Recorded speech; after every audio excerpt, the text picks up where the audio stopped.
GPS is ready for launch. Ignition. Liftoff. Falcon 9 has cleared the tower.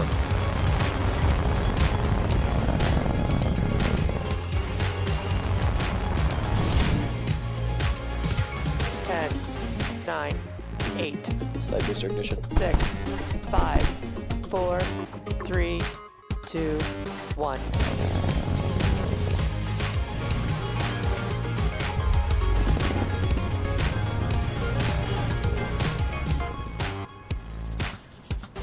Good morning. It's Saturday, October 24th, and you're looking at a live view of Falcon 9 as it awaits its 11:31 a.m. Eastern Time launch from Pad 40 at Cape Canaveral Air Force Station in Florida. Hello from SpaceX headquarters in Hawthorne, California. My name is Jesse Anderson, and I'm a lead manufacturing engineer here at SpaceX. You're watching a live webcast for our 15th Starlink mission and our 19th mission overall this year. As you may be aware, this is our second attempt at this mission. On Thursday, we stood down due to an issue with the second stage camera, and we just wanted to take the time to re-examine the whole vehicle just in case. Turned out to be a small issue, so we are a go for today's launch, which could be our 100th successful flight of a Falcon rocket since Falcon 1 first flew to orbit in 2008. Starlink is a constellation of satellites that can provide high-speed, low-latency internet all over the globe, particularly in remote or rural areas where connectivity is limited or completely unavailable. As of today, we've successfully launched more than 800 Starlink satellites to orbit. Today, we will be performing 2 burns on the second stage and deploying our 60 Starlink satellites about an hour into the mission.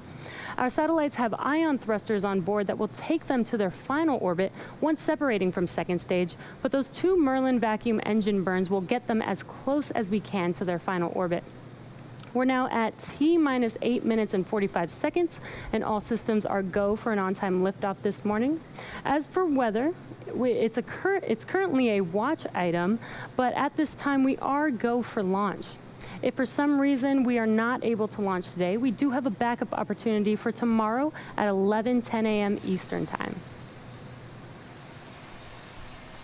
Now what you're seeing on your screen is a live view of Falcon 9, our 2-stage vehicle that stands at 229 feet or 70 meters tall, which is just a little bit taller than the wingspan of a 747.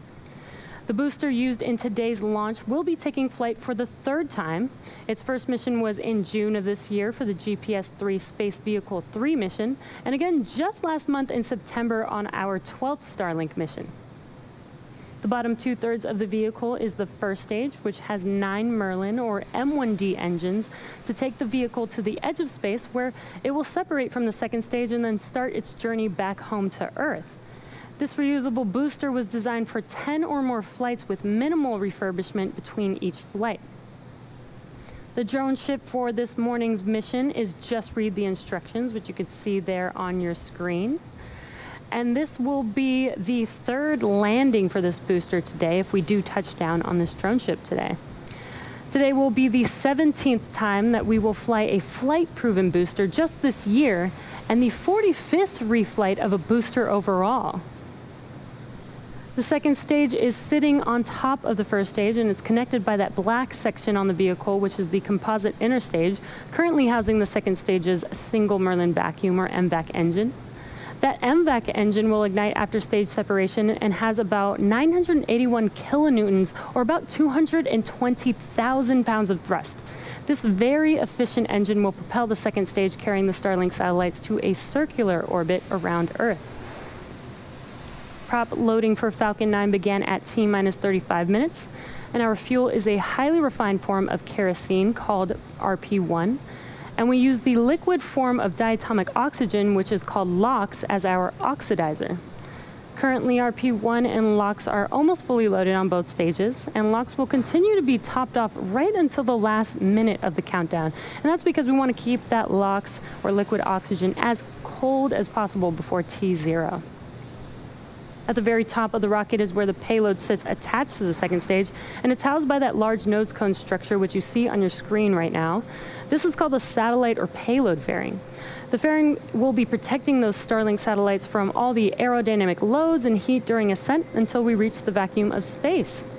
As many of you know, normally we attempt to catch our fairing halves, but our recovery vessels have been undergoing some maintenance.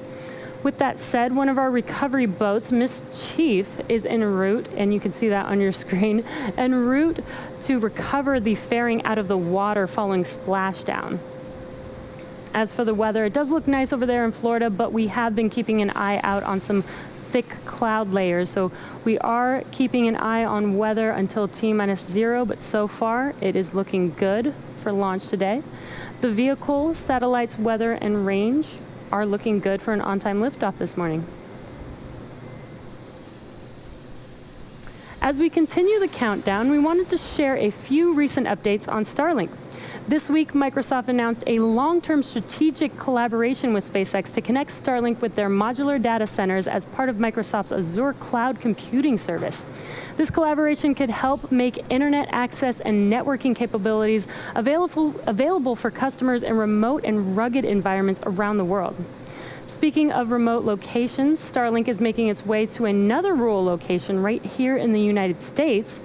Earlier this week, the Ector County Independent School District in Texas announced their participation in a new pilot program to help local students and their families access high-speed, low-latency internet. Similar to other rural communities across the country, many residents of Ector County have limited to no connectivity. This issue was magnified for the school district when COVID-19 forced school building closures earlier this year, as nearly 2 in 5 students in the district do not have access to reliable high-speed internet at home. Starting in 2021, Starlink will connect up to 45 households in the community as part of the pilot program. And as the network capabilities continue to grow, it will then expand service to an additional 90 households in the school district. Our Starlink network is still in its early stages, but if you're interested in receiving future updates on Starlink news and service availability in your area, visit starlink.com. We're currently at T-3.5 minutes from liftoff, and Falcon 9 is heading down the final stretch of the terminal countdown. The first and second stages are almost fully loaded with 1 million pounds of kerosene fuel and liquid oxygen. First stage prop loading will wrap up at T-3 minutes in about 20 seconds here, and second stage will complete at T-2 minutes. And you will see some venting of the LOX out of the transporter erector, or the TE, and that's when the super chilled liquid oxygen mixes with the much warmer ambient air. It does create those white clouds. You can kind of see that on your screen around Falcon 9 right now. At T-60 seconds, Falcon 9's Complete. and there's the LOX load completion callout. At T-60 seconds, Falcon 9's autonomous internal flight computers will take over the terminal count, and this is what we call startup. Basically, that means that the rocket is in charge of making the decisions as long as the launch director is go for launch. And at this time, the Starlink payload continues to be healthy. Falcon 9 team is tracking no issues on the rocket. Weather is still looking good. We're still keeping an eye out on it, but weather is still looking good for T0. And the range is green for launch.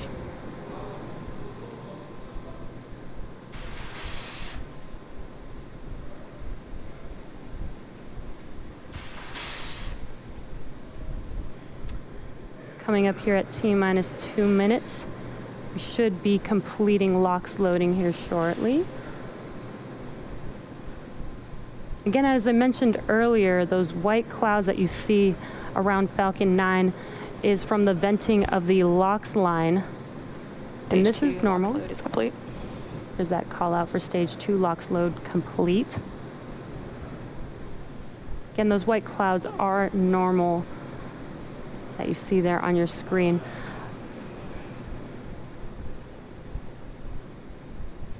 Just 30 seconds away from Falcon 9 being in startup. Again, that's when the internal flight computers take over the terminal count.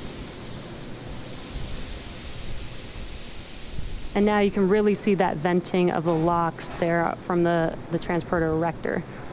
This is to clear out the lines on the TE in preparation for liftoff. Falcon 9's in startup. There's that call out. The Falcon 9 is in startup. In about 10 seconds here, we should hear if we are go for launch.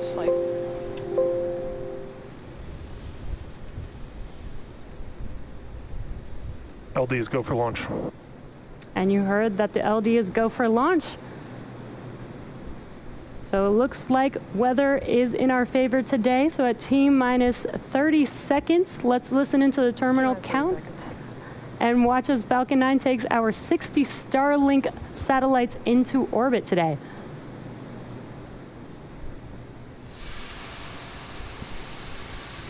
Stage 1 tank pressing for flight. T-minus 15 seconds. 10, 9, 8, 7, 6, 5, 4, 3, 2, 1, 0. Ignition. And we have liftoff.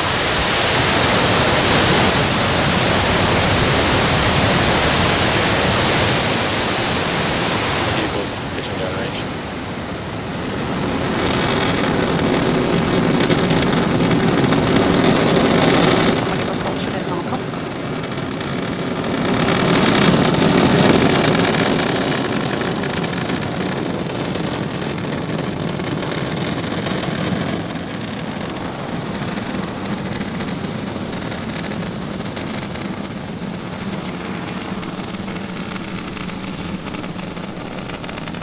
At T plus 40 seconds into liftoff, Falcon 9 has successfully lifted off from Pad 40 at Cape Canaveral Air Force Station, carrying our Starlink payload out into space.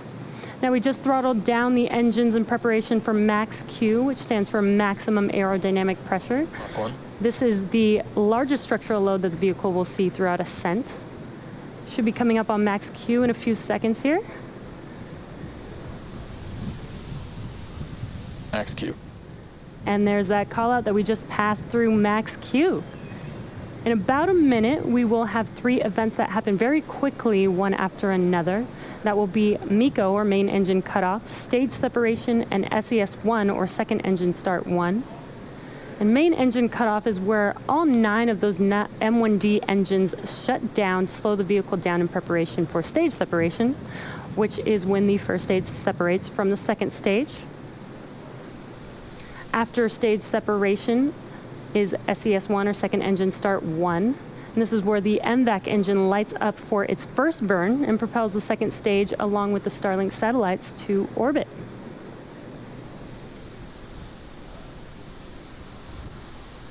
And at T plus 2 minutes, we are about 30 seconds away from those 3 events.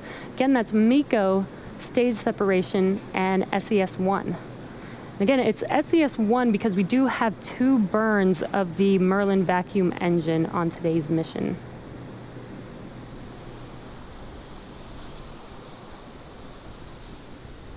We have a beautiful view of the first stage.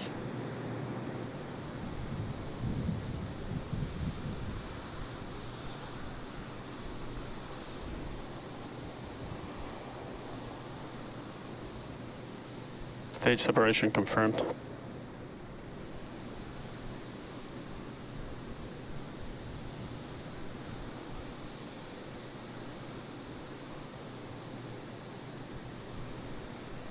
And there you just watched MECO, main engine cutoff, stage separation, and that second stage engine ignite. We're just about 15 seconds here from fairing deploy, and on your right-hand screen you can see a view of inside of those fairing halves, looking at the Starlink payload as well. And on your left-hand screen is first stage, making its way back to Earth. Fairing separation confirmed. And there, as you watch on your screen, that is confirmation that those fairing halves have deployed. And as a reminder, we will be attempting to pick up the fairing halves after they touch down on the water with our recovery vessel, Miss Chief, today.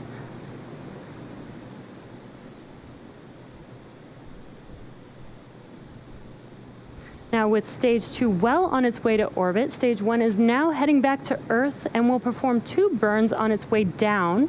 Acquisition of signal, Bermuda. The first is the entry burn to assist in slowing the vehicle down as it passes back into the Earth's atmosphere.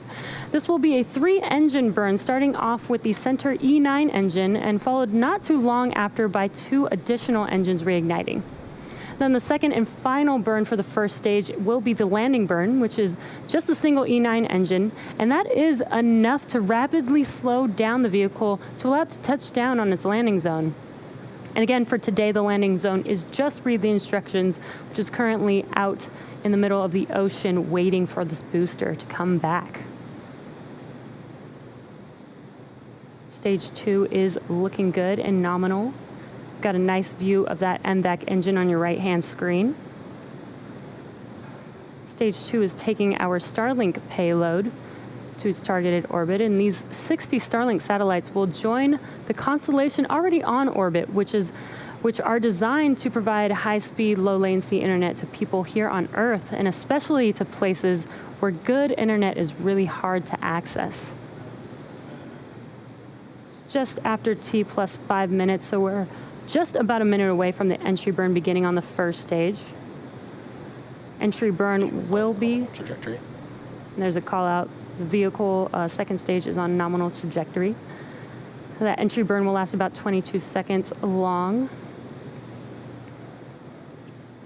And you can see on your left-hand screen the first stage, the grid fins are deployed, but they actually don't start steering until after entry burn. That's because it requires the atmosphere and air to be flowing through those grid fins.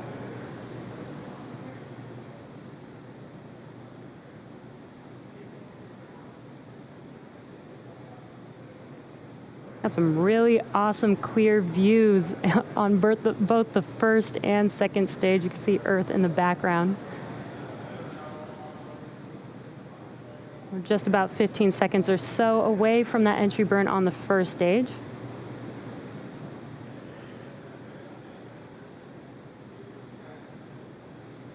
Stage 1 FTS is saved. Stage 1 entry burn steward. And there you can see the entry burn has begun. And as you saw, the plume started out small and then got larger, and that's because we light up the first single engine and then followed by 2 additional engines on this entry burn for a total of 3. Stage 1 entry burn shut down. And entry burn is now complete. As you see, those engines have shut down. So next up, in about a minute or so, will be that landing burn for the first stage. And as I mentioned earlier, it will just be the center. All nominal trajectories. It will just be the center E9 engine for the landing burn, and that's enough thrust to slow the vehicle down. The M1D engines have 845 kilonewtons, or 190,000 pounds of thrust. Again, that's enough to slow this very large vehicle down to touch down on that drone ship that you see right there in front of you. That's just read the instructions. And this will be the 3rd landing for this specific booster.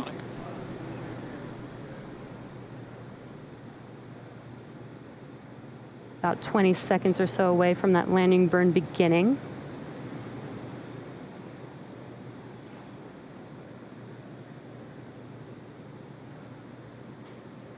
It was a very clear and beautiful day over there in Florida, so hopefully we get a nice, beautiful view of first stage landing.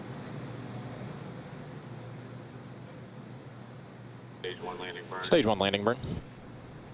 There's confirmation, stage 1 landing burn. You can kind of see that burn kind of shaking the camera there. Stage 1 landing leg deploy.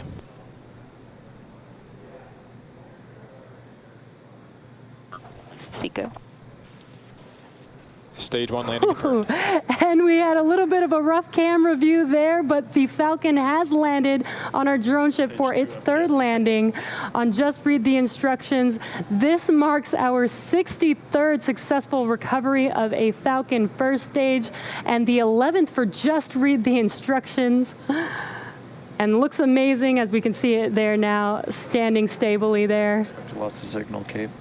Now we're waiting on your right-hand screen for SECO 1, which is second engine cutoff 1.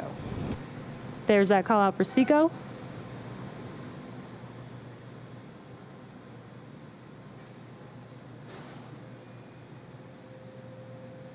We're waiting for confirmation of good orbit here.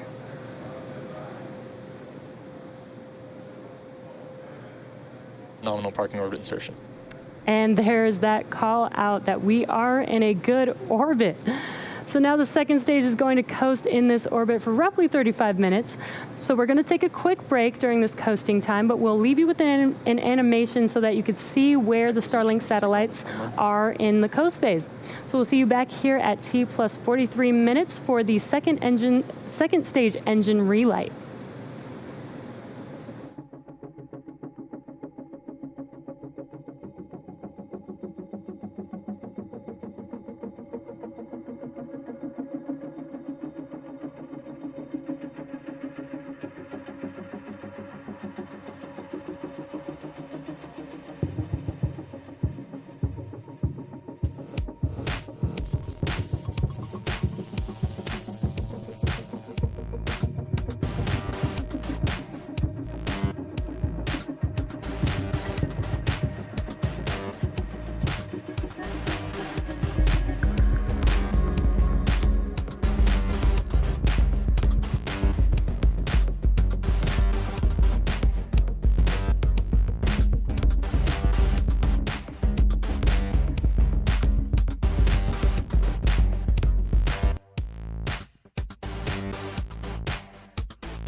Welcome back to the webcast for our 15th Starlink mission. So far, we've had a successful on-time liftoff of Falcon 9 from Pad 40 at Cape Canaveral Air Force Station. We had a little bit of a wobbly camera view, but we did successfully recover our first stage for its third landing on Just Read the Instructions. And we've also successfully entered our first coast phase for the second stage. We're now waiting for SES-2, or Second Engine Start 2, which is the second and final relight of our MVAC engine. This is a very short burn. It's just about 2 seconds long, but those couple of seconds go a very long way, and that gives the second stage just enough thrust to get to the final drop-off orbit for our Starlink satellites today. Again, this is the second of our 2 burns, so SES-2 is coming up here in about 20 seconds or so, and will be followed immediately afterwards by SECO, or Second Engine Cutoff 2.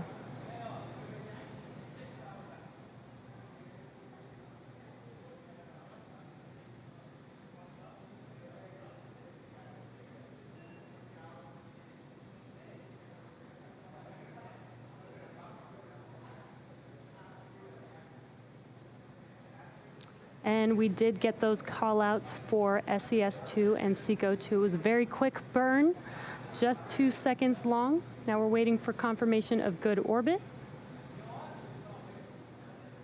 Oh, there it is. And there you saw on your screen that SES-2 and SECO-2 happening very quickly.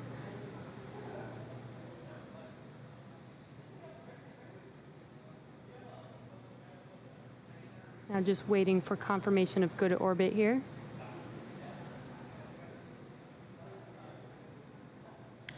Nominal insertion.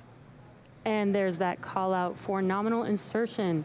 So we are going to coast in this phase for about 18 minutes or so. And while it's in this coast phase, it will start to spin on its central axis. So this is to give these Starlink satellites some momentum so that when they deploy from second stage, they will start to separate from each other. So we'll be back here at T plus 1 hour and 2 minutes for deployment.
position of signal, Tasmania.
Welcome back to the webcast for our 15th Starlink mission.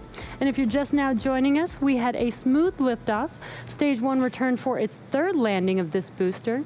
And as we await the deployment for our 60 Starlink satellites, the momentum from the second stage central axis spin will help with spreading out the satellites.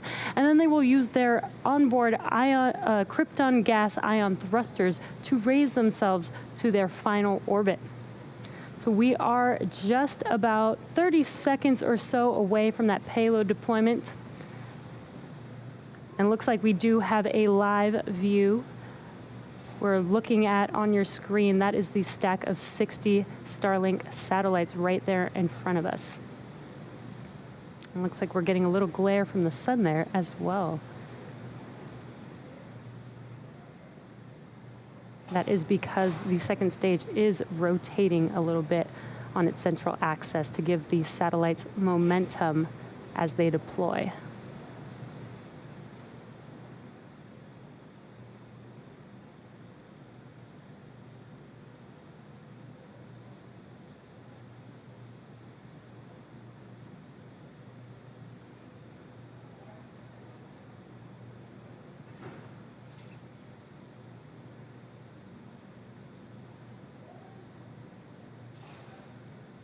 You can actually see the peak of the sunlight. Confirmed.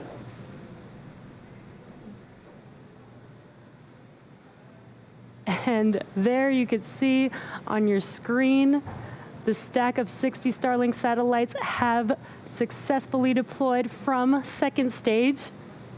And what an awesome view with the sunlight hitting those Starlink satellites. And right there, we just watched the final deployment for SpaceX's 100th successful mission. How exciting and what an incredible milestone to reach. What an awesome view as well.